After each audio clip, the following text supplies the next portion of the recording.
How are you today? I'm good. How are you? Good. Good.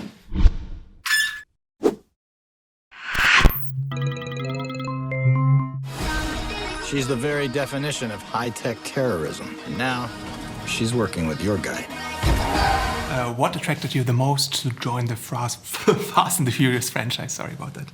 No, I liked the movies. I like the franchise. I've enjoyed them. I'm a fan. I go to the movie theaters to go. I haven't watched all of them that way, but I would say from 5 on, I've been a fan. When they come out, I really go and see them. And so when Universal brought it, the idea up to me, I was definitely intrigued by it. Yeah, and especially when a studio's completely behind you, bringing in this kind of psychotic female villain and supporting you and making her as crazy as possible. Do you prefer to play good guys like Furiosa, or do you prefer the young adult character, or the one from the Huntsman, or this kind of performance? I always use the analogy, it's a little bit like talking about your kids. You love them all for different reasons. And they all kind of show themselves for being problematic or for being great in separate ways. And they're all very, very different. I can't really compare something like Mad Max to young adult because they're just such different films. I love making both of them. And I also, had struggles with both of them. But I think that's always a good sign if you're, you're having to kind of work to figure the person out.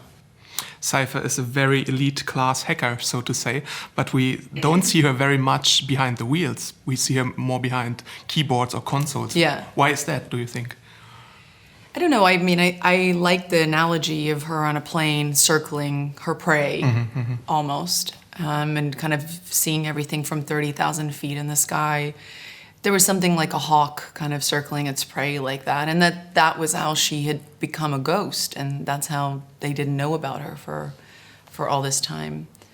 I think it would have been a mistake to embed her somehow in their world with the cars. There's something a lot stronger about beckoning this guy to come into her lair up there in the sky. The door for a character return of yours seems very open. Do you think we might see her then behind the wheels a little bit if she returns?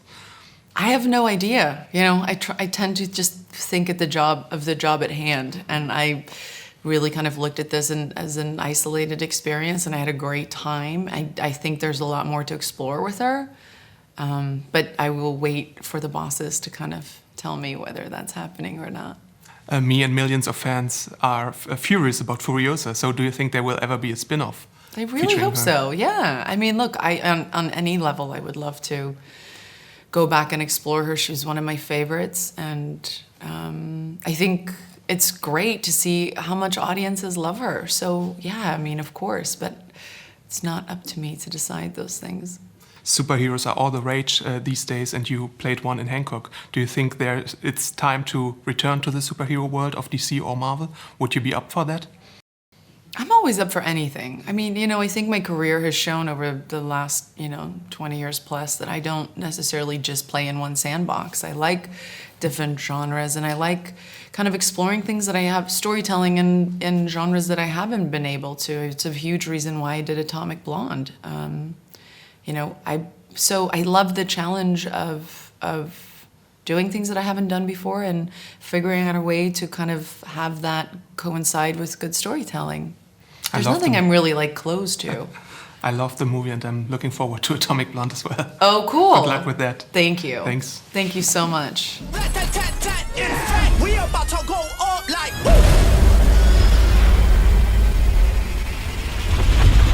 Oh shit! We're gonna need a bigger truck.